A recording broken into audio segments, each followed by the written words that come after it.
Panay ang pabalik-balik ni Kyla mula sa sala papunta sa pintuan ng kanilang munting barong-barong dahil kahit hating gabi na, ay hindi pa rin nakakauwi ang kanyang asawang si Maynard. Kyla, hayaan mo ng asawa mo. Lasing na yon eh. Uuwi na naman yung mamaya. Saka tingnan mo ang sarili mo oh.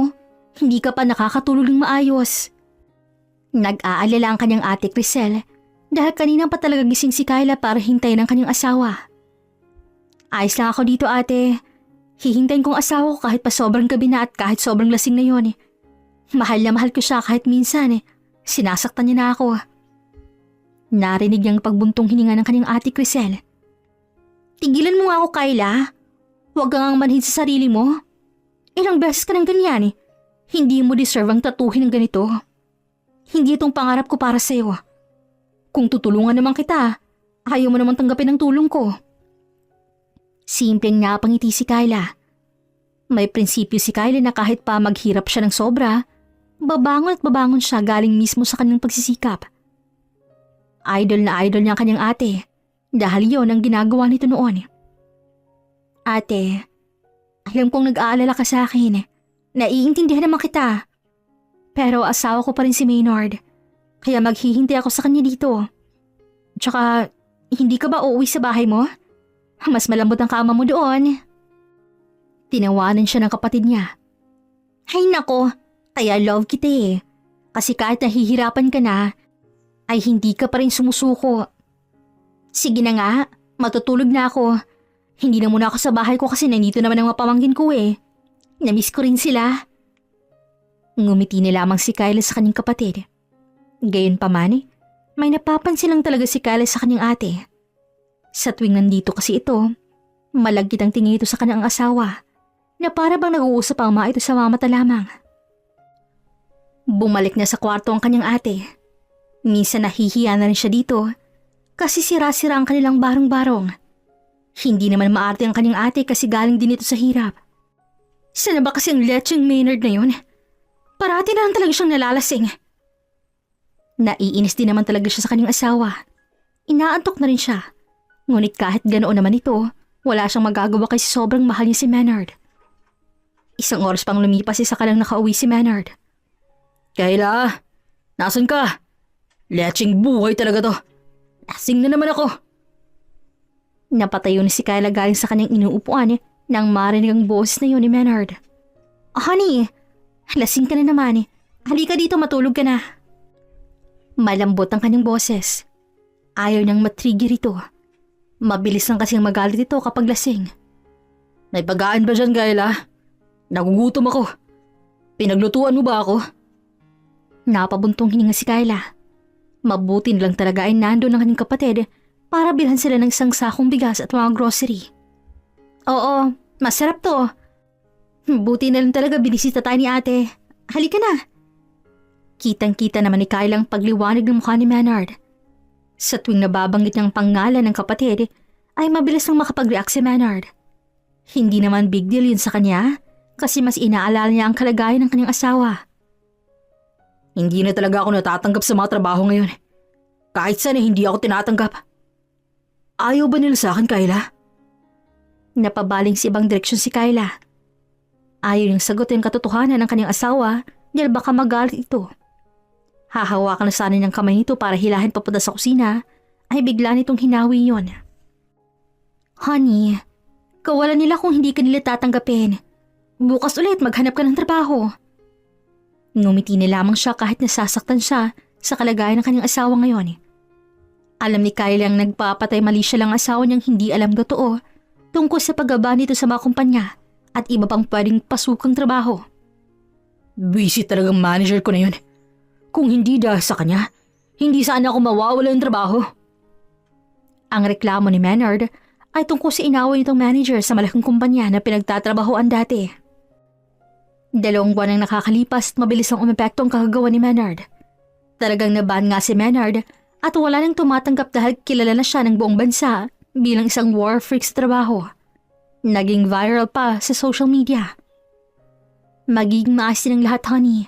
Hayaan mo, kapag nakapag-abroad na ako nang bahala sa atin. Inilagay na rin niyang mga pagkain sa lamesa. Tumingin si Maynard sa kanya at nagliwanag ang mukha nito. Yan ang gusto kong marinig, Kayla. Magtrabaho ka rin. Sana naisip mo yan nung nagtatrabaho pa ako para hanggang ngayon hindi na lang tayo umaasa sa tulong ng ate mo. Lasing lang ang kanyang asawa. Hindi naman kasi to ganito kung hindi nalalasing. Pero ngayon, mukhang masakit na talaga ang mga sinasabi nito. Tingnan mo ang kalagayan natin, Kayla. Isang kahig, isang tukaling tayo. Napakagadlabi na lang si Kayla. Mabilis din siyang tumalikod sa asawa. Lumapit siya sa sira-sira nilang lababo at doon na tumulo ang kanyang mga luha. Kahit gusto niyang pagsalitaan ng kanyang asawa, minamabuti na lamang niyang tumahimik. Uy, Rizel! Nandyan ka pala. Alika, kumain ka dito. Nagpunas agad si Kayla ng kanyang mga luha.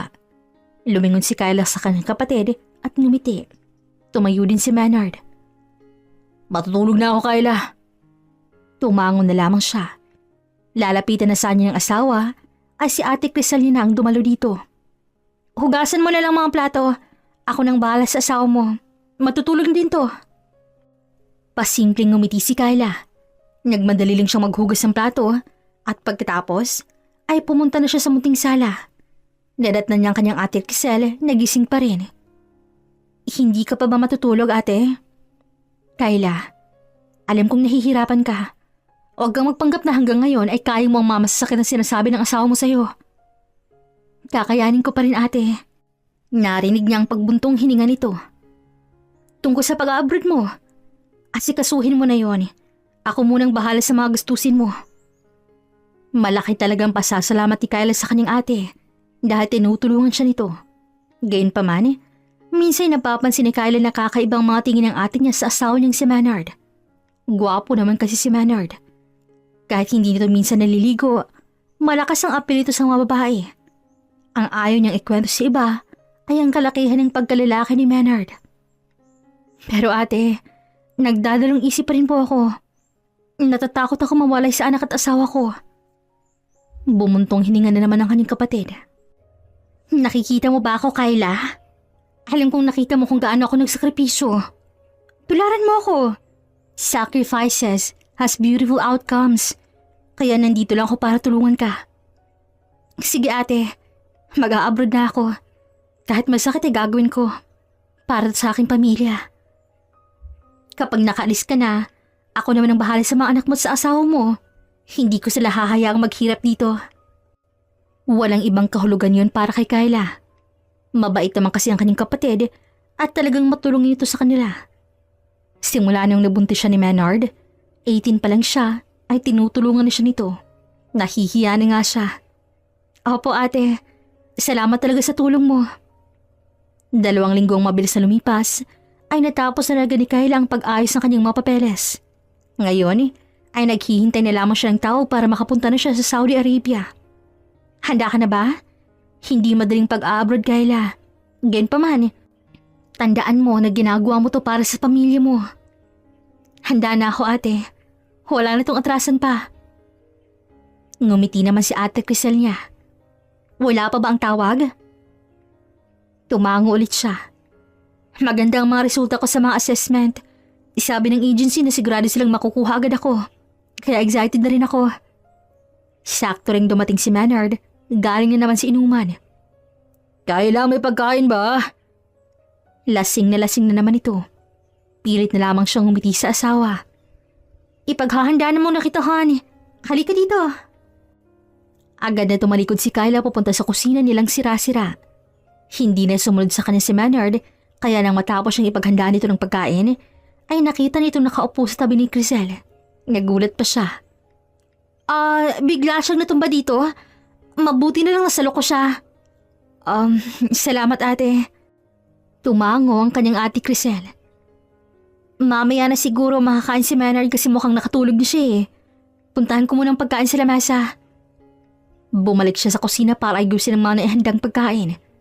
Nang matapos na sila, ay agad siyang bumalik sa sala. Sakto rin ay biglang tumunog ang keypad yung cellphone. Mabilis nitong sinagot. Isasagutin ko muna to ate.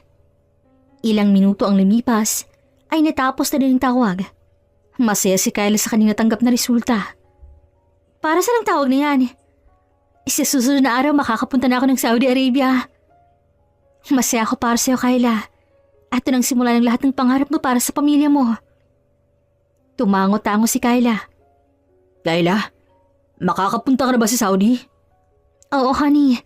Magsasakripisyo ako para sa ating munting pamilya. Magiging successful ako para sa anak natin.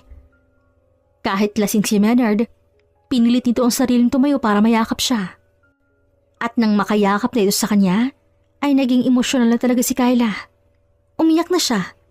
Kahit lasenggo ang kanyang asawa, ay mahal na mahal niya ito. Alam ko na ikaw ang mag-aahon sa atin sa kahirapan, Kayla. Masaya ako na sa wakas. Aalis ka na at makakatulong sa atin. Pinunasan niyang kanyang mga luha. Mukha kasing kakaibang ibig sabihin ng kanyang asawa. Napating din siya sa kanyang ate Crisel.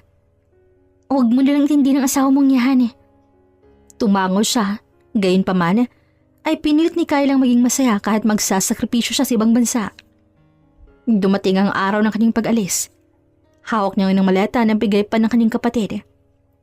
Honey, ikaw nang bahala sa ating anak ha. Alagaan mo siya. Sana rin magbago ka na kasi ayoko magkaroon ng problema dito.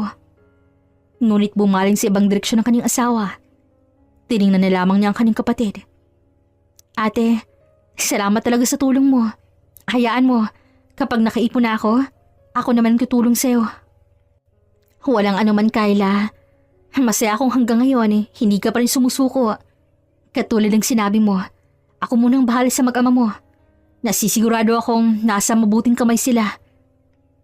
Masaya si Kylang umalis sa harapan ng kanyang mga anak, asawa at kapatid. Tumulo man ang kanyang luha sa paglisan, alam niyang mababawi rin yun sa darating na tamang panahon. Para sa kabubuti ng aking pamilya. Sabi niya yon sa kanyang sarili. Dahan-dahan lamang yung hinila ang kanyang mga kagamitan. Nang nasa waiting area na siya, kumaway siya sa mga ito. Ngunit napatilig si Kyla nang may pag-aalilangan ng magngitian sina Crisel at ng kanyang asawa. Kitang-kita niya yon. Mabilis din ang mga itong umalis. Nagtitiwala ako sa'yo, ate. Sambit pa niya yon sa kanyang sarili. Pinikit ni Kyla ang kanyang mga mata at siniguradong hindi na muna siya iiyak. Pinakalma niyang sarili.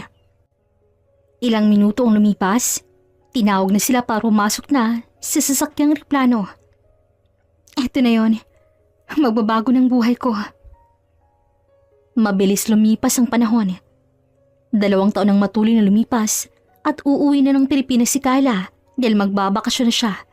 At masasabi niyang kahit papaano ay naiyahaw niya sa kahirapan ng kanyang pamilya.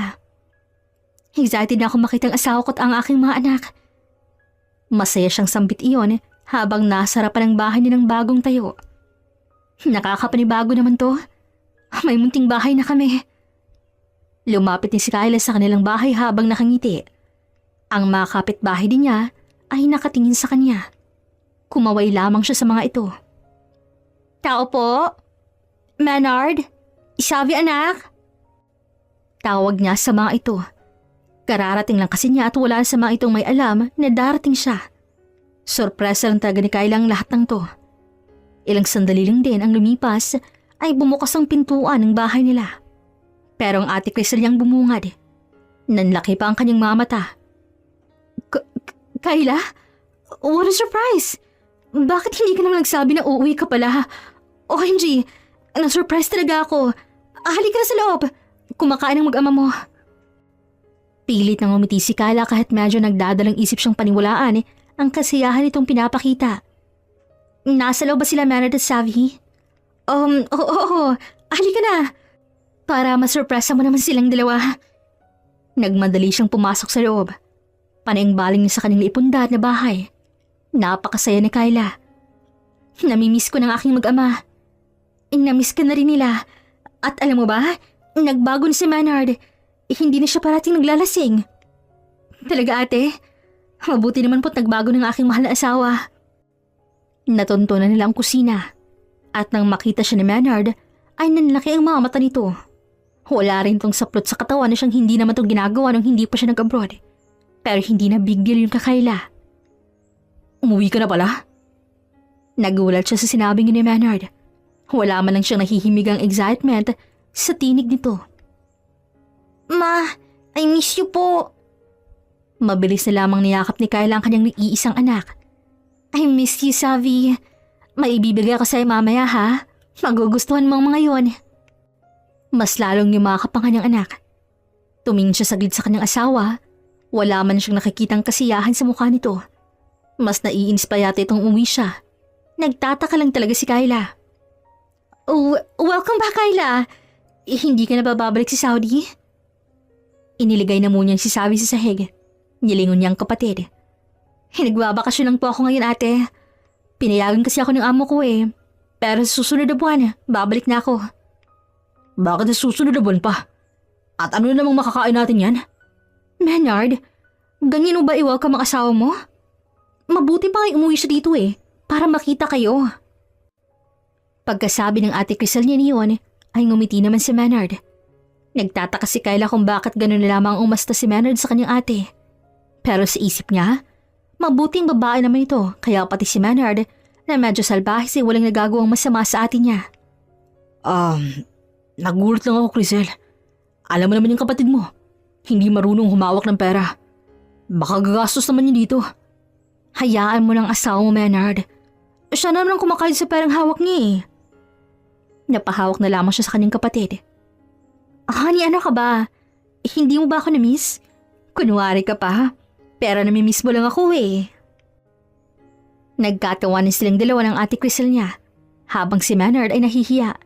Gayunpaman, nakaramdam ng kakabay si Kyla na tingin niya ay hindi niya dapat bigyan ng pansin. Ang mabuti pa, mag-celebrate tayong lahat na nakauwi si Kyla. Sumigla naman ang atmospira. Hanggang sa nabaling na lamang ni Kyla ang kanyang atensyon sa kanyang anak na sobrang namiss niya. Ilang oras ang lumipas, marami silang bisita ng mga kapitbahay lang din nila. Nag-enjoy sila at gabi na nang huminto ang kasiyahan. Shit! Bakit ngayon pa ako naiihi ngayong sobrang gabi na? Singhal ni Kyla dahil nagising na lamang siyang naiihi. Kinuha na muna niyang kanyang cellphone, bumaling siya sa kanyang tabi at nagtaka siyang wala si Maynard doon. Lumabas na siya ng kanilang kwarto. Sobrang dilim. Ngunit sandali pa ay bigla siyang napahinto nang may naririnig siyang mahinang ungol. Kumunot agad ang kanyang noo. Alam niyang mali pag-isipan ng masama ang kanyang asawa. Pero hindi niya maiwasang magtaka. Hello? Bulong lamang yon kasi ayaw niyang magising ang kanyang anak. Hinanap na niya ang switch ng ilaw. At nang ma-turn on niya na ito, nanlaki ang kanyang mga mata nang makita ang kahindik-hindik na eksena. Maynard? Ate Crisel? Nauutal siya habang binabanggit ang pangalan ng mga taong taksil. Oh, honey. At ngayon pa talaga nabanggit ni Maynard ang call sign nilang dalawa. Kaya pala na parang may tinatago ang dalawa sa kanya. Mga ahas? Mga manloloko? Malakas ang kanyang sigaw. Wala siyang pakialam kung marinig sila ngayon ng mga kapitbahay nila. Kyla, magpapaliwanag ako. Hindi itong nasa isip mo. Ate, idol pa naman kita. Pinagkatiwalaan kita. At ngayon niloloko mo ako? Inahas mo ang asawa ko? Dahil nahirapan si Maynard na bunutin ang ari nito sa kanyang ate, ay mabilis siyang nag-video sa kanyang cellphone. Kyla, huwag kang mag-video. Kakasuhan ko kayo, mga manloloko. Punong-puno ng galit ang boses ni Kyla. Sa puntong yon, nanginginig na ang kanyang buong katawan sa galit. Pag-usapan natin to, Kyla. Magiging maayos ang lahat. Nakatayo na ang kanyang ate. Pero, mabilis itong nilapitan at sinampalang sobrang lakas. Ang landi mo, ate. Pinagkatiwalaan kita. Akala ko wala kang gagawing masama sa asawa ko. Akala ko sobrang bait mo na. Kyla, kapatid mo pa rin siya. Dapat mo pa rin siyang irespeto. May respeto pa ba akong natitira sa kanya? Ginawa niya akong tanga. Sa sarili ko pa talagang pamamahay. Pagsisisihan mo ang lahat ng to, Maynard. Tapos na tayong dalawa. Humagulgol na si Kyla. Napaluhod na siya sa sahig habang nandun pa rin ang dalawang taksil. Niyakap niya ang kanyang sarili. Patawarin mo ako, Kyla. Kailanman ay hindi kita mapapatawad, ate. Kaya pala kumakasta kahit para mong gawing anak si Maynard. Yun pala ay aahasin mo siya sa akin. At ikaw naman, Maynard. Kaya pala parang wala ka ng excitement sa akin. Kasi si ate na palang gusto mo. Tumahimik ka dyan, Kayla. Maririnig tayo ng mga kapitbahay natin. At bakit naman ako mahihing sumigaw dito? Gusto kong ipagsigawan sa lahat kung gaano kayo kamanloko. Mga kapitbahay, ang atit asawa ko'y nagtataksil. Nagtatalik silang dalawa. Sinira nilang parehas ang tiwala ko. Mga ahas sila. Tama na, Kayla. Pero sinampal ni Kayla si Ate Crisel niya ulit. Akala niya lalaban ito, pero hinawakan lang itong pisngi. Umalis kayong dalawa dito sa bahay ko. At wag na kayong magpapakita sa akin. Kayla, huwag mong gawin to sa akin. Wala akong ibang mapupuntahan. Eh di pumunta ka sa kabit mo. Doon kami nirahan. Umalis ka dito. Lalapit na sana si Maynard sa kanya, ay nilayo niya ang kanyang sarili. Hindi ko sinasadya to, Kayla. Lasing lamang kami. Matagal ko na napapansin na may kakaiba, Maynard. Sabihin mo lang sa akin ngayon na hindi mo na ako mahal. Mahal kita, Kayla. Alam mo, isang malaking pagkakamali ito pero babaguhin ko ng sarili ko. At ngayon mo lang naisip ang bagay na yan? Huli na ang lahat, Maynard. Imbistado na kita. Sinaktan mo ako. Pinagtulungan niyo ako. Hindi yan totoo, Kayla. Isa lamang tong pagkakamali. Tumawa si Kayla na parang isang baliw. Hindi na ako magpapakatanga ngayon. Wala nang second chances. Na sinisira niyo naman ang buhay ko eh. Sisiraan ko rin sa inyo. Ipapakulong ko kayong dalawa. Nakita niyang napatingin si Maynard kay Crisel. Mapag-uusapan naman natin to, Kayla eh. Makinig ka naman sa ate mo. Walang namamagitan sa aming dalawa. Nakamamatay na tumingin si Kayla sa kanyang asawa. Kahit ano pang sabihin ng dalawa, ay buo ng desisyon ko. Magkita na lang tayo sa korte. Umalis na kayo. Walang nagawa ang dalawa kundi ang mabilis na umalis. Si Kayla naman ay mabilis na nag-breakdown. Niyakap niya ang kanyang sarili habang humahagulgol. Hindi siya makapaniwala na sa pagbalik niya galing sa abroad, siya itong nasurpresa sa kataksilan ng kanyang asawa. Magbabayad kayong dalawa. Giit pa niya yon. Ilang sandali ang lumipas nakita niyang kanyang anak na umiiyak. Nilapitan siya nito at mahigpit na niyakap. Ma, nag-aaway po ba kayo ni Papa? Ayaw niyang magsinungaling sa anak kaya bilang sagot ay tumango siya. Pero huwag kang mag-alala. Magiging maayos din ang lahat. Niyakap niya ng mahigpit ang anak. Sa minutong yun, walang ibang gusto si Kayla kundi ang makalimot siya sa mga pangyayari. Sana nga lang ay kanyang gawing makamove on agad. Isang linggo nang nakalipas ay nasampahan na nga ni Kayla ng kaso ang dalawa. Walang tumakbo sa dalawa. Pinagmumulta niyang mga ito at sa loob ng 10 taon ay makukulong ang dalawa. Anak, matulog ka na. Hindi pa po ba uuwi si Papa? Malungkot si Savi. Alam niyang namimiss na nito ang kanyang ama. Savi, hindi na uuwi ang papa mo. May kasalanan kasi siyang nagawa sa akin eh. At saka darating ang panahon na maiintindihan mo rin kung ano yon. Pero ma, miss ko na po si Papa. Napabuntong hininga si Kayla. Kahit anong pilit niyang pagtigil ang kanyang luha, ay talagang tumutulo ang mga ito. Alam kong namimiss mo na siya, pero wala na tayong magagawa dahil nakakulong ng papa mo, Savi. Umiyak na lamang si Savi. Sandali ang lumipas ay tumunog ang cellphone niya. Nabasa niyang notification na may ag-add friend sa kanya sa social media account na ang pangalan ay Gio. Sino naman kaya to? Taka niyang tanong, pero inaccept na lamang niya. Nakita rin kasi niya ang mutual friend ito ni Maynard at Crisel. Hindi nakamove on si Kayla kahit isang buwan ang nakalipas. At ngayon, babalik na siya ng Saudi Arabia at mas nalungkot pa siya lalo. Tatawag kami sa iyo araw-araw, Kayla. Hindi ka magsisisi na akong pinili mong mag-babysit sa anak mo. Kapit-bahay lang naman niya si Aling Myrna. Mabait ito at walang ibang bad record sa kanilang barangay kaya alam niyang safe si Sabi rito. Salamat po pala sa paghatid sa akin dito sa airport po. Kung hindi lang ako niloko ni Maynard, nandito rin po sana siya. Pero nandyan naman po ang aking mahal na anak. Ang importante ngayon ay ang aking anak na si Savi.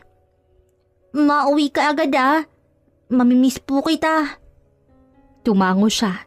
Hinalikan niya ang kanyang anak sa noo, Kapag kwanden, ay tiningnan niya si Aling Myrna. Ang mga problema ay darating at mawawala, Kyla. Kakayanin mo to. Isang hamon lang to sa buhay mo.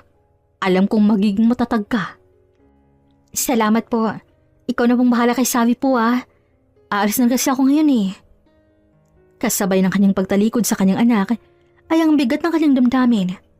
Parang wala siya sa kanyang sarili dahil dala niyang sama ng loob at ang lungkot. Gayunpaman, alam niyang darating ang araw na malalampasan din niya ito. Walang problema ang mananatili sa isang tao. Umupo na si Kyla sa waiting area. Sakto rin na biglang tumunog ang kanyang cellphone. Nag-message sa kanya si Gio. Sino kaya to? Agad siyang nag-reply sa text. Kilala ba kita? Hindi, pero kilala kita. Nagpalitan pa sila ng message sa internet. Hindi niya namalayan na napapangiti na pala siya dahil mapagbiro si Gio. Pero dahil oras niya sa paglipad ay naputol yun. Nagbadali pa siyang pumasok sa eroplano. Isang linggo ang nakalipas ay parati silang nagpapalitan ni Gio ng text message.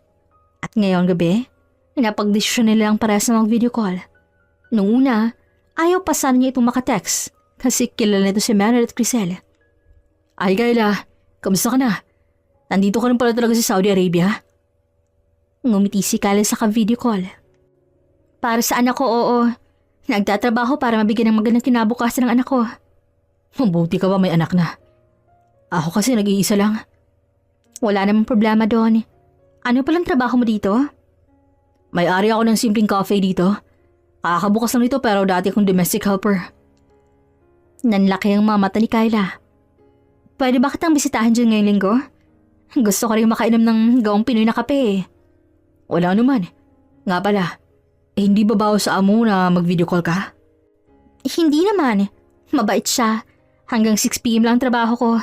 At saka nagpapahinga na ako dito. So, pagod ka? Nastorbo pala kita. Uy, ayos lang. Gusto ko rin naman kasi may kausap ako. Yung ganun, andito lang din ako para makausap mo. Kahit nung una nagdadalang isip pa si Kyla, nasisihan naman siya ngayon kasi magaling makipag-usap si Gio. Hindi ito naubos ng topic na binabanggit. Gio? Okay lang ba sa'yo kung itanong ko kung kaano-ano mo si Crisel at si Maynard? Napatitig si Gio sa kanya, ngunit nakabawa na ito agad. Okay lang. Si Crisel, girlfriend ko siya. Si Maynard naman, pinsan ko si side ng aking mama. Kaya lang, nang nalaman kong nagtaksal si Crisel sa akin, nakipaghiwalay na ako sa kanya. OMG, girlfriend mo pala si Ate Crisel? At pinsan mong asawa ko? Nanlaki rin ang mga mata ni Gio at hindi makapaniwala sa naging revelasyon niya. Pero, kilala na kita, Kyla. Naikwento ka ni Crisel sa akin. Tumango naman siya. Ang hindi lang niya maintindihan ay kung bakit siya nito kinaibigan. Sorry nga pala sa nangyari Kung hindi dahil sa kapatid ko at sa aking asawa, hindi ka sana mawawala ng girlfriend ngayon. Hindi mo naman kailangan mag-sorry. Sa tingin ko nga, deserve mo maging masaya ngayon Alam ko kasing sobra kang nasaktan sa nangyari Kaya nung nalaman ko yun, mabuti lang talaga nahanap kong social media mo para makipagkaibigan sa'yo.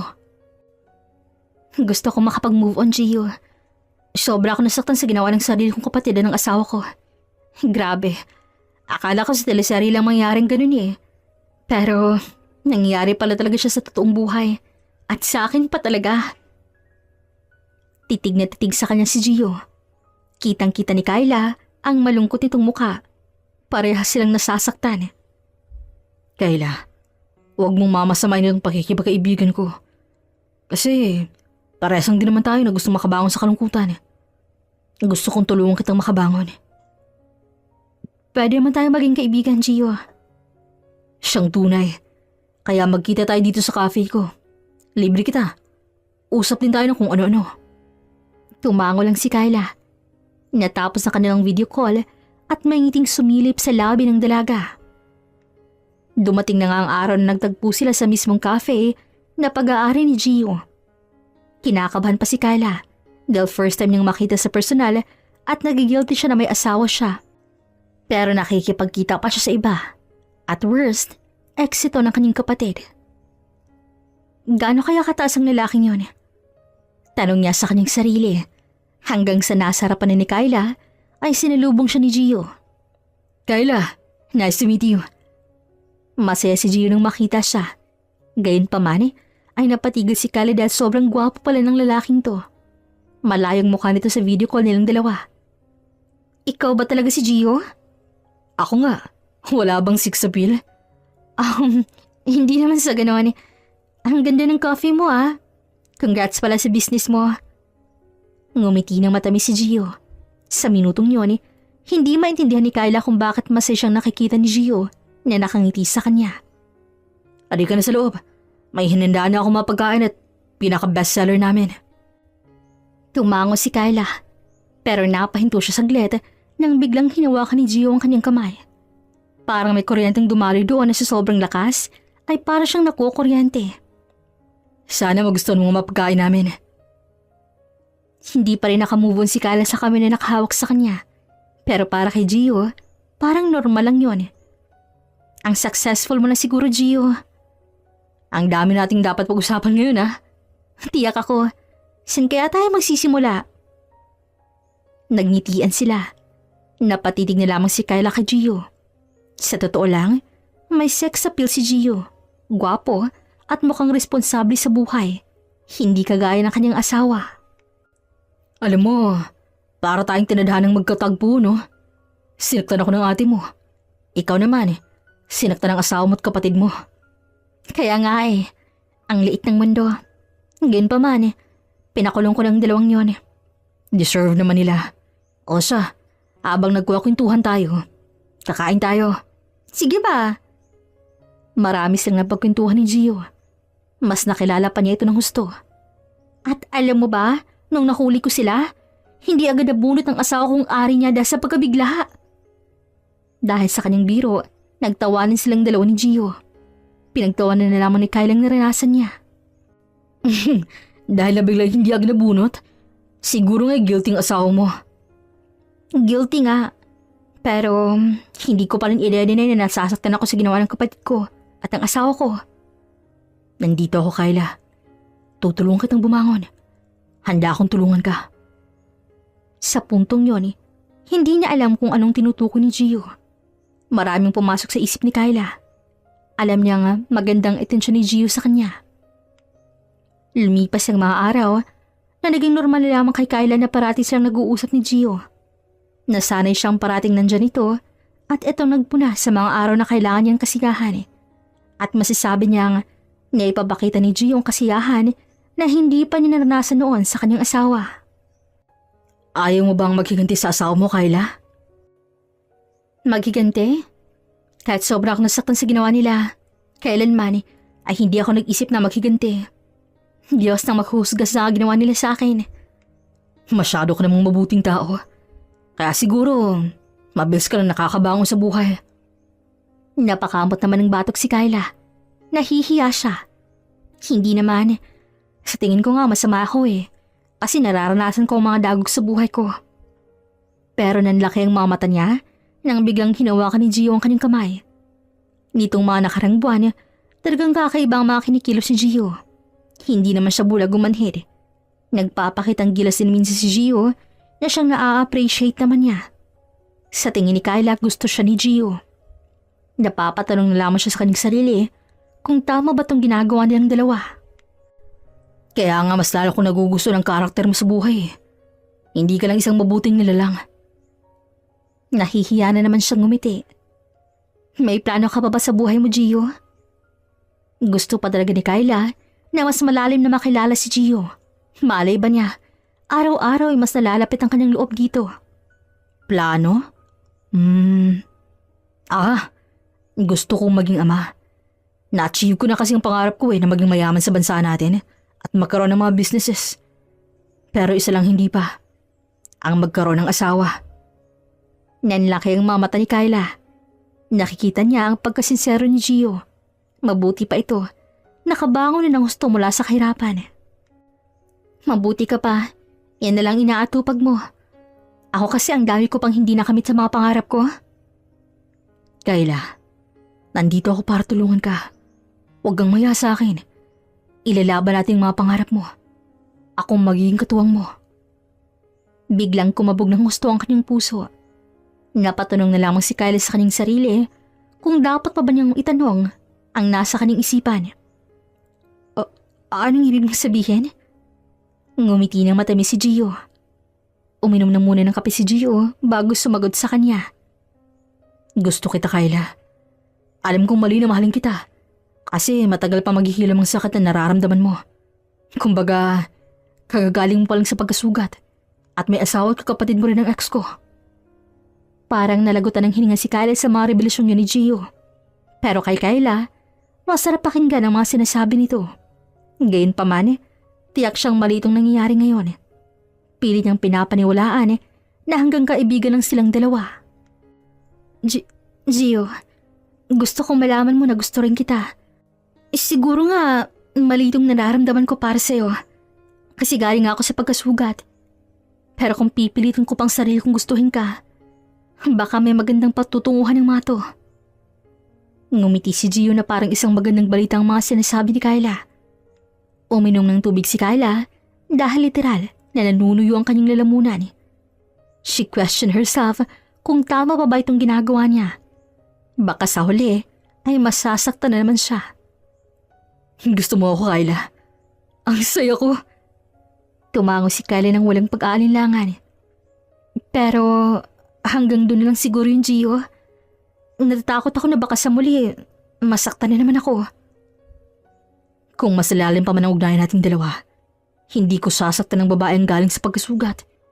Hindi ko hahayaang maranasan naman niya ang hapdi na dinulot ng kanyang asawa. Pero may sabit na ako, Gio. Kung gugustin mo pa man ako ng malalim pa, matatanggap mo bang may asawa ko at may anak? Hindi na ako perpektong babae na pwede mong ipangalandakan sa mga tao. Hindi agad nakasagot si Gio sa kanyang mga sinabi. Gayunpaman ay tumayo ito at lumapit sa kanya. Halika, may alam ako magandang lugar na tiyak ako kung hindi mo pa napupuntahan dito sa Saudi. Ngumiti na lamang siya. Inalis na lamang niyang pag-asa nga masagot ni Gio ang mga sinasabi niya. Ngunit nang nasa isang boulevard na sila, ay nagandahan si Kyla. Hindi pa siya nakapunta dito. Sa maraming taon na nandito siya sa Saudi, wala pa siyang ibang lugar na puntahan na kasing layo nito sa kanyang amo. Tungkol sa mga sinasabi mo kanina, alam ko ang mga ginagawa ko. Alam ko nakasado ka na at may anak ka. Pero masaya ako kasi may konting pag-asa ako na makipiling ka, Kyla. Natatakot ako sa sasabihin ng maraming tao, Gio. Hinawakan ni Gio ang kanyang kamay at nagkaroon yun ng inirihang dumaloy papasok sa kanyang katawan. Kinilig si Kyla. Wala akong pakialam kung anong sasabihin ng maraming tao. Kung hahayaan mo ako iparamdam ko siyang hawakang pagmamahal, Kyla, hindi ka magsisisi. Napatingin si Kyla sa magandang karagatan. Parehas tayong nasaktan, Gio. Hindi ba ang weird na ang bilis ng nating magkaroon ng ugnayan ng mga malalim? Love moves in a mysterious way. Natawa si Kyla. Hinayaan niya lamang yung hawakan ng mahigpit ni Gio ang kanyang kamay. Sa tingin niya, magbibigay na siya ng pag-asa kay Gio. Wala naman sigurong mawawala kung mag-take siya ng rest. Sinaktan siya ng kanyang asawa. Panahon na siguro na sumaya siya sa piling ng ibang lalaki. Nararamdaman kasi niyang mahal siya ni Gio ng sobra. Isang buwang hindi makalimutan ni Kyla na may nangyari sa kanilang dalawa ni Gio sa isang magandang hotel. Nasundan pa nga yun ng maraming beses. Mas lalo pang lumalalim ang kanilang ugnayan at masasabi pa niyang mahal nga siya ni Gio. Ma-effort ito sa kanya. Kyla, I want you to go back home. You can go back to the Philippines, Kyla, because I'm okay now. I am cancer-free now. Naglilinis si Kyla sa sahig habang narinig niya yon. Napatigil siya at napangiti. Isang good news na masasabi niyang katanggap-tanggap dahil gumaling ng kanyang amo. Wow, Ali! That's so great! Congratulations! You are now a cancer survivor. Marami na mga ipon na pera si Kyla. Nagkaroon na siya ng isang business sa Pilipinas. Isang malaking grocery store na patok sa mga taga roon. Kaya hindi siya mababahala kung pauuwin siya ng amo. Thanks to our Allah, Kyla. He gives color to my life. And as for your rewards because you are so patient and good to me, I will give you $1 million. When you go back to the Philippines, I want you to start a new life. I want you to marry Gio. Kilala nito si Gio. Kailan kwento na rin niya si Gio sa kanya. Botong-boto nga ito sa kanilang dalawa. Unti-unting tumulo ang mga luha ni Kyla. Kahit naman kasi nakakapagod ang kanyang trabaho, wala siyang reklamo. Kung ano man ang pinapagawa niya ng kanyang amo, ay sinusunod niya. At isa pa, mabait naman talaga si Ali. Thank you. Thank you, Madam Ali. I hope you will be successful in life, Kyla. Tumango-tango siya. Nakita rin niyang umiyak ang kanyang amo. Narealize ni Kyla na kapag may Panginoon kang ang kinakapitan, ano man ang hiling mo sa kanya, maggagawa niyo ng paraan. Katulad ni Ali, 5 taon na itong nakikipaglaban sa cancer. Pero ngayon, natapos na dahil nakasurvive ito. I will be successful, Ali. Humigpit pa ang kanyang paggayakap sa mayamang amo. Sa puntong yon, napangiti siya dahil may maganda na naman siyang ibabalita kay Gio. Magkaharap silang dalawa ngayon ni Gio. Nasa loob sila ng magandang restaurant. Mukhang masaya ka ngayon ah. May sasabihin kasi ako sa'yo. Tungkol to sa amo ko at sa akin. Sige na, sabihin mo sa akin. Kasi may sasabihin din ako sa'yo. Di ba, naikwento ko sa'yo tungkol sa amo ko na may cancer siya? Pero ngayon, survivor na siya. Ang saya ng amo ko, Gio. Sobrang saya ko rin kasi makakauwi na ako ng Pilipinas. Ngunit biglang kumunot ang noo ni Gio. Umasim din ang mukha nito. Uwi ka na pala ng Pilipinas? Oo. May mali ba ako nasabi, Gio? Wala naman. Nagulat lang ako sa sinabi mong uwi ka na ng Pilipinas. Malulungkot ako dito, Kyla. Pero hindi naman kita pipilitin. Sino ba naman ako para sa'yo, di ba? Manligaw lang naman kasi ako. 2 linggo nang nililigaw si Gio sa kanya. Kahit ganun lang kabilis, para bang matagal silang nagkakilala. Effort si Gio sa kanya. Walang araw na hindi siya nito kinakamusta. Walang araw na nararamdaman niya nag-iisa siya sa Saudi. Ngayon ang naramdaman ulit ni Kyla na may tunay na nagmamahal sa kanyang lalaki. Kaya mahirap din para sa kanyang maramdaman itong parang iiwanan. Nandun kasing anak ko ng aking bahay. Pati na rin ang business ko. Isa pa, makikipag-anal na ako sa asawa ko, Gio, para mapalang bisa ng aming kasal. At kapag nangyari yon, masasabi kong pwede na tayong dalawa. Talaga? Pero ano nang kasunod nun? Ikaw, ano bang gusto mo? Gusto ko ring malaman ng side mo. Dito ng buhay ko, Kyla. Masaya ako na nandito ako. Pero kung makakapaghintay ka, bigyan mo ako ng 2 taon o 1 taon para makabalik ako sa Pilipinas. Nanlaki ang mga mata ni Kyla sa mga narinig. No, bigyan mo ako ng 1 taon. Dito ako titira sa'yo. Hindi pwede. Napag-isipan ko na rin kasi na doon ako maninirahan sa Pilipinas. Pwede namang 2 bahay ko eh. Dito at doon. Tsaka mas pipiliin kong pipiliin mo, Kyla. Kung saan ka masaya, doon din ako. Ayos lang ba talaga yun sa'yo? Mahal kita, Kyla. Gagawin ko ang bagay na makakapagpasaya sa'yo at makakapagbuti sa atin. Mahal mo ba talaga ako, Gio? Matamis ang umiti si Gio sa kanya. Kung ganito kasarap magmahal ng isang babae, hindi ako titigil. Mahal na mahal kita, Kyla. Tandaan mo yan. Galing man tayo sa mga karanasang nakapagpasakit sa atin. Hindi rin yung dahilan para hindi tayo magmahal ulit. Ang lalim nun ah. May sasabihin pa ako sa'yo. Mahal kita, Gio. Dumating ka sa buhay ko na basag ako. Pero hindi ka nagdalawang isip na mahalin ako ng tunay. Kaya sinasagot na kita. Tayo na. Napatayo si Gio at mabilis itong lumapit sa kanya. Tayo na? Nauutal pa nitong paniguradong tanong. Tumango lang si Kyla. Pinatayusan ni Gio at nagkaharap sila. Titig na titig sila sa isa't isa. Handaan akong sumugod sa pagmamahal ito, Gio. Isa na hindi natin ito masasayang. Hindi ko sasayangin ang binigay mo pagkakataon. Sinayang ka ng walang kwentang tao. At napunta ka naman sa tulad ko, na tunay kong magmahal. Ipapangako mo bang hindi mo ako sasaktan? Kasi ayaw ko na talagang masaktan pa ulit. Hindi ako ganong klaseng lalaki, Kyla. Ayoko makasakit ng babaeng mahal ko. Kapag kuwan ay mabilis na itong hinlikan sa labi. Ang halik ni Gio nagpapatunay na hindi na siya nito sasaktan. Nalunod na lamang si Kyla sa halik ni Gio sa kanya. Nasundan pa ng masasayang mga araw ang kanilang pagmamahalan. Ang mga natitirang araw ni Kyla sa Saudi ay ginugol niya parehas para pasiyahan ng isa't isa. Kung saan saang hotel sila pumupunta para pasiyahan ang kanilang mga katawan. Walang sinayang na oras at pagkakataon. Mabilis ang panahon, nakapag-file na agad si Kyla ng annulment dahil mag-excited siyang mabuhay kasama si Gio. Nakabalik na siya ng Pilipinas kasama si Gio. Gayunpaman, alam niyang may magandang patutunguhan ng kanyang desisyon. At ngayon, nasa harapan niya si Maynard. Patawarin mo ako sa mga naging kasalanan ko sa'yo, Kyla. Pinagsisisihan ko ng mga yun. Kitang-kita naman niya ang pagkasinsero nito. Gayunpaman, nung una, mahal niyang asawa pero ngayon, wala na siyang nararamdaman para dito. Nakuha na talaga ni Gio ang kanyang loob. Ayos na ako, Maynard. Ang kasalanan ay kasalanan. Kahit patawarin pa kita, hindi ko pa rin makakalimutan ang ginawa mo sa akin. Kaya pakipirmahan mo lang ang annulment. Kasi may naghihintay sa akin. Bago ko pirmahan to, sana makinig ka sa aking mga sasabihin. Huwag mo sana ipag-add sa akin si Savi. Anak ko pa rin siya. Titig na titig siya kay Maynard. Malaki ng pinagbago nito, pero hindi magandang pinagbagong yon. Mahabang balbas, maraming pasa, at namamayat si Maynard. Kahit papaano ay naawa siya sa kalagayan ng kanyang asawa. May bago nang kikilalaning ama ang anak natin, Maynard. Ayoko kasing lalakas siyang ang kikilalaning ama isang nasa preso.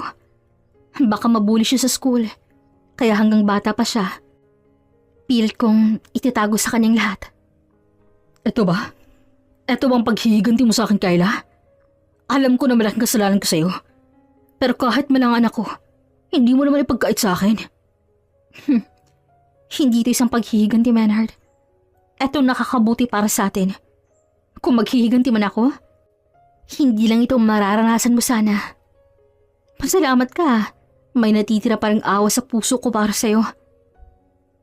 Napahilamos na lamang si Maynard sa mukha nito gamit ang palad. Wala na nga itong nagawa. Ang saya nila kahit nasa preso sila. Pero ikaw, wala akong nakikitang kasiyahan sa mukha mo, Maynard. Puno ka ng pagsisisi. Para kang nakatira ngayon sa impyerno. Tanggap ko na kahihinatan ko ngayon. Nagsisisi ako. Alam kong mabuti kang tao, Kyla. Patawarin mo ako. Pakipirmahan mo na lang to. May naghihintay sa akin sa labas. Hinihintay ako ni Gio.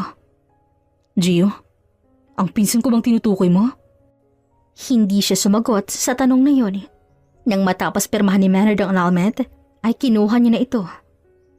Ito nang huling araw na makikita mo ako. Namimiss ka nga pala ni Savi. Pero masaya siya ngayon sa bagong kikilalan niyang ama, niya si Gio. Ang pinsan mo. Bago pa man makasagot si Maynard, ay tumalikod na siya. Ngunit, narinig niya ang pagbagsak ng kamao ni Maynard sa lamesa. At ang malakas sa pagsigaw nito sa kanyang pangalan, ang siyang nagpahinto sa kanya. Itinaas na lamang niyang kanyang kamay at nag-wave sa dating asawa. Oo, hindi niya na ito kikilalanin bilang asawa. Dumiretso na siya sa labas kung nasa naghihintay si Gio. Ayos na bang lahat? Oo, pero ilang taon pang hihintayin ko para may kasal akong muli. At may kasal ako sa'yo sa Saudi. Kusang yumakap sa kanya si Gio at hinalikan siya nito sa labi. Tayo na sa venue ng birthday party ng anak natin? Malapad ang ngiti ni Kyla. Sa isip niya, mabilis ang natanggap ni Gio ang kanyang anak. Kinikilala na nga agad ni Gio si Savi na ani mo'y sariling anak. Panatag si Kyla. At wala na siyang ibang hinihiling pa. Mahal nila ang isa't isa. Sa loob ng isang buwan, nagbakasyon si Gio sa Pilipinas. Kung saan-saan sila pumupunta. They enjoy the moment together para mas makilala pa nilang isa't isa. Sa loob din ng isang buwan, maraming memories ang kanyang naranasan na kailan naman hindi niya pinagsisihan. Ang saya natin. Masayang sabi ni Kyla habang nasa loob sila ng sasakyan. Papunta na naman sila ngayon sa Siargao para magbakasyon ng ilang araw. Isang linggo na rin kasing natitira para makabalik si Gio sa Saudi. Ang saya nga natin. Isang masayang pamilya na magbabakasyon. Ilang oras ang lumipas ay napadpad na sila sa Siargao sa kanilang mamahaling room. Ang ganda naman dito. Dati pangarap ko lang itong puntahan eh. Ngayon naman, nakamit ko na to. Marami pa tayong lugar na pupuntahan kapag nagpakasal na tayo sa Saudi. Tumango si Kyla. Tanaw ng kanilang room ngayon ang magandang karagatan at ang swimming pool. Humilig si Kyla sa balik ni Gio, yumakap naman ito sa kanya. Hindi ako makapaniwalang darating ang araw na to. Na ikaw palang gusto kong kasama. Ako rin eh. Kailangan pa talaga nating masaktan no? Kay, Hmm? doon na lang kaya natin buuin ng masaya ang ating pamilya sa Saudi. Gio, nandito ang mga bagay na nakakapagpasaya sa akin. Alam kong nandun din sa'yo. Bagay na hindi ko alam kung anong desisyon na dapat kong sundin. Humigpit ang pagyakap ni Gio. Makakapaghintay ka ba ng 2 taon? 2 taon. Mabilis lang naman lumipas ang panahon eh. Hihintayin kita. Kung matatapos ang kontrata mo doon, alam kong masaya na tayo. Sa loob ng 2 taon, alam kong makakapagdesisyon ka na. 2 taon, Kay. Bigyan mo ako ng 2 taon. Kinabukasan ay nag-enjoy pa sila sa mga magagandang tourist spot ng Siargao. Masayang-masaya si Kyla habang kasama ni si Gio at ang kanilang anak na si Savi. Siguro nga'y tamang desisyon niyang mahal si Gio ng gusto. Hindi ako nagsisisi na nagtagpo tayong dalawa. Ganon din ako, Kay. Salamat kasi binigyan mo ako ng pagkakataon tulungan at mahalin ka. Pero natatakot ako, Gio, na baka umalis ka na at bumalik sa Saudi hindi mo na ako babalikan. Hindi yun mangyayari. Ipapangako kong babalikan kita. Aayusin ko muna lahat doon. Tandaan mo na babalikan kita. Dumating na nga ang araw na aalis na si Gio patungo sa Saudi para ayusin muna ang dapat itong ayusin. Magkahalong emosyon ni Kyla sa mga minutong yon. Hihintayin mo ako, ha? Hihintayin kita. Huwag ka mag-alala. Ikaw naman ang mahal ko eh. Imbis na tatalikod na si Gio, bigla niya itong niyakap mula sa likuran. Ayaw niya talagang umalis ito.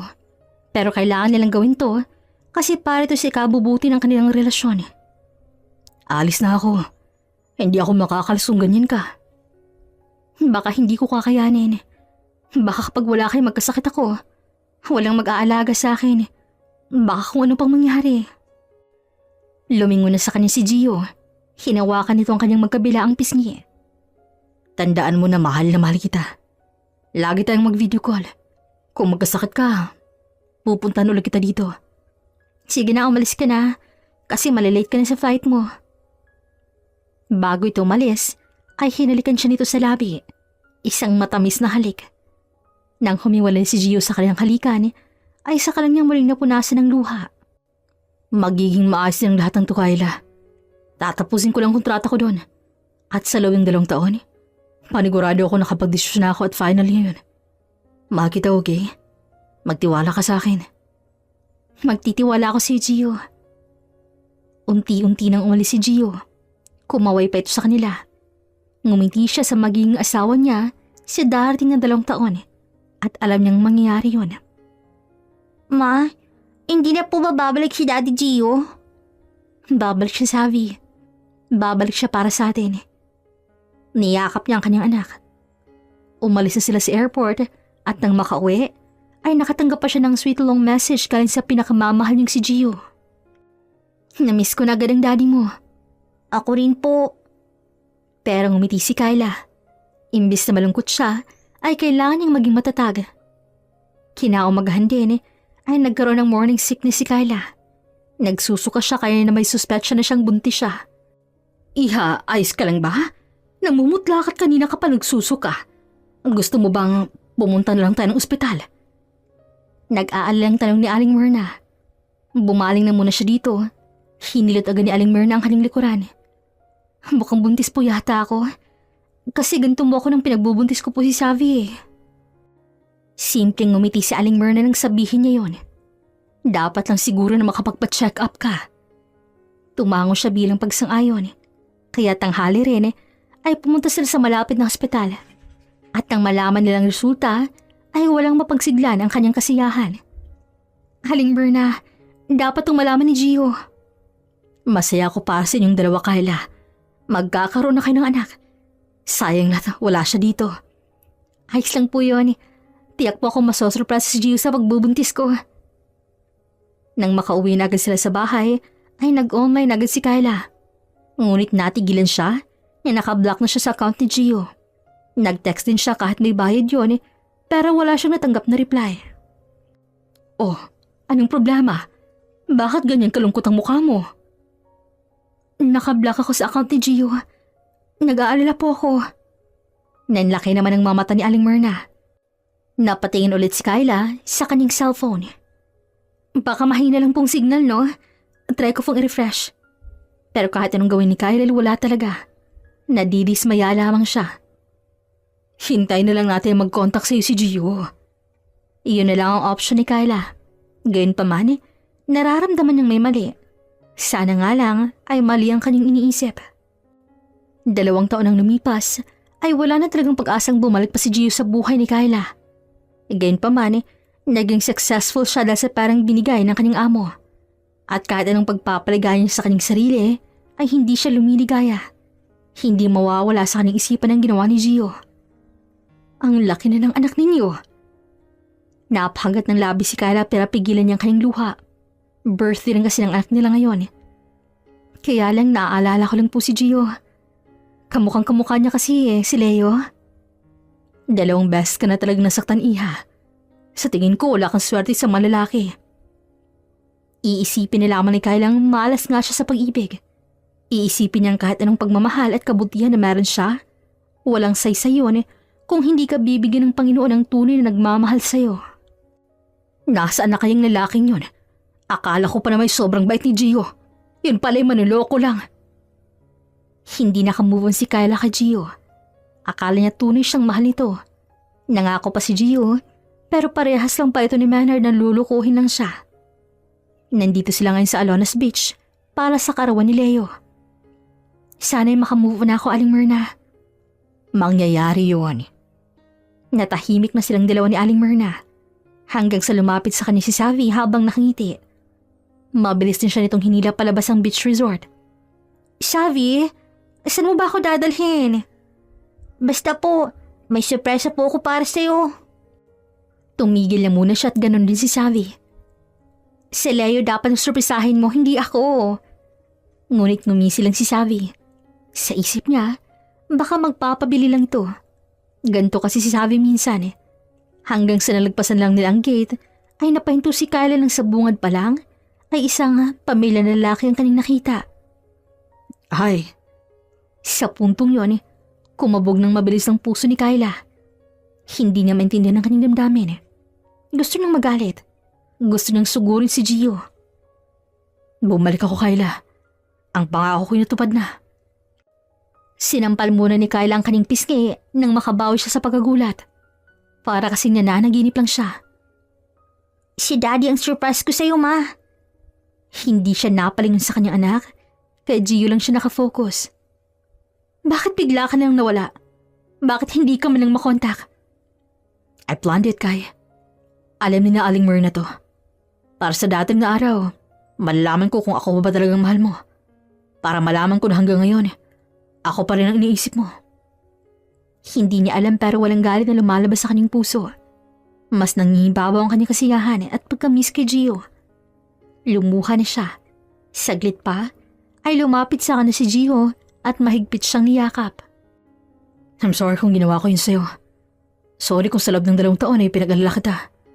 Pero nagpapasalamat ako at hindi ka sumuko. I hate you. Sabay hampas sa dibdib ni Gio. Humigpat palalo ang yakap ni Gio. Nang kumala siya sa yakap, ay agad na hinalikan siya nito ng mapusok na halik. Ang halik na katumbas ng 2 taon na pagkakawalay nila sa isa't isa. Nasaan ang palang anak kong si Leo? Bakit alam mo may anak tayong 2? Kapag kuwan, ay lumingon si Gio sa likuran ni Kyla. Nandoon si Aling Myrna at nang matingnan niya ito, ay nag-peace sign nito. Si Gio nang magpapaliwanag ng lahat. Mabilis siyang kinurot ang tagiliran ni Gio. Humahagik-hik naman ito. Gayunpaman, alam ni Kyla hindi nagbagong pagmamahal ni Gio sa kanya. Damang-dama niya yon. Mahal mo ba ako, Kyla? Tumango siya. Hindi kailanman nagbagong pagmamahal ko sa'yo, Gio. Ikaw at ikaw lang ang pinipili ko sa bawat araw-araw. Ikaw, Ako lang bang mahal mo? Galit ka ba sa akin? Tumango si Kyla. Sino bang hindi magagalit sa'yo? Bigla ka nalang hindi nagpaparamdam. At ngayon sumusulpot ka pa dito bigla. Sorry na. Hinalikan pa siya nito ulit. Wala naman siyang magawa. Mahal niya si Gio. At kahit magalit siya dito, mas masasaktan lang siya. Tara nga sa loob. Hanggang sa mga araw na to, ay hindi makapaniwala si Kyla na nakabalik na si Gio. Akala niya magiging malungkot lang ang buhay niya. Gayunpaman, tinupad pa nito ang pangakong bumalik sa kanya. Hindi pa nagpaliwanag si Gio, ay hindi niya maiintindihan ang gusto nitong ipahiwatig. Sa susunod na buwan, pupunta tayo ng Saudi para magbakasal doon. At sa Bicol naman tayo kasi doon ang mga magulang ko. Ayos lang ba sa'yo sa Bicol tayo manirahan? Wala na akong hihilingin pa, Gio. Kahit saan mo ako dalhin, doon ako. Nakapagdesisyon na akong tutuparin ko pa rin ang pangarap ko na ang babaeng mahal ko ay ipapakasal ko sa Saudi. Wala akong problema doon. Yun naman ang plano mo eh. Nga pala, paano nang napundar mong bahay doon at negosyo? Para yun sa anak nating dalawa. Tsaka may manager na ako dun sa mga business ko. Easy money na lang ako ngayon. Mayaman ka na talaga. Hinalikan lang siya ni Gio. Bukas na pala tayo pupunta ng Bicol. Ipapakilala agad kita sa buong pamilya. At tiyak akong magugulat ng mga yun kasi uuwi ako doon nang may dala ng asawa. Gio, pwede ba nating puntahan si Crisel at Maynard? Natigilan ito. Matagal ang panahon, napatawad din ang mga ito. At ngayon, gusto niyang malaman ng dalawa na mapapalaya na niya ang mga ito. Walang problema. Ayos lang ba talaga sa'yo? Tumango si Kyla. Mukhang wala nang galit sa'yo eh. Tiyak akong napatawad mo ng mga yun. Ikaw ba? Hindi mo pa napatawad si Ate Crisel? Matagal ko siyang napatawad. Na-realize ko rin naman na hindi ko naman talaga totoong mahalang kami pa. Masaya akong magkasama kaming dalawa. Pero yun bang hanggang dun lang? Hindi kagaya ng kung anumang meron tayong dalawa ngayon. Natigilan si Kyla. Mahal nga siya nito ng tunay. Mamaya na lamang natin sila puntahan. Nasarapan na ngayon ni Gio at Kyla ang kanyang Ate Crisel. Nandito kami para sabihin sa'yo na ipagpiansa kita. Pinapatawad na kita, Ate Crisel. Sana maging araw mo na to para magbago. Maraming salamat, Kyla. Tatanawin ko tong utang na loob. Ipapangako ko rin magbabago na ako. Ngunit may hangganan din to, Ate Crisel. Hindi ko hahayaang mapalapit ka sa akin. Humingi pa ng kapatawaran si Crisel kay Gio. Pagkatapos noon, umalis na sila at pinuntahan naman na si Maynard pero mabilis lang sila. Nang makabalik na sila ng kotse, ay napabuntong hininga si Kyla. Ang gaan na ng pakiramdam ko. Marang hinawakan ni Gio ang kanyang kamay. Magbabago ng buhay natin sa Bicol. Wala tayong ibang aatopakin kundi ang kasiyahan, kasaganahan at kapayapaan. Ito ang bagong yugto ng mga buhay natin, Kay. Iiwan na natin ating mga nakaraan. Bumaling siya kay Gio, nagpuna siya ng kanyang mga luha. Bagong yugto. Malaking pasasalamat ko sa iyo, Gio. Minahal mo ako ng higit pa sa inaakala ko. At salamat sa pagtitiwala mo sa akin. Mahal na mahal kita. Hinalikan siya nito sa labi ng mapusok bago sila umalis sa presinto. Habang nasa biyahe sila, alam ni Kylang panatag na siyang harapin ang kinabukasan. Kasama niya si Gio hanggang sa kanilang pagtanda. At kagaya ng kanyang mga pangarap, patuloy niyang aangkinin ang mga yun sa gabay ng Panginoon at kasama niya sa buhay na si Gio. Hanggang dito na lamang po. This is Regine here in Miss Teen Stories. Daghan kaayong salamat.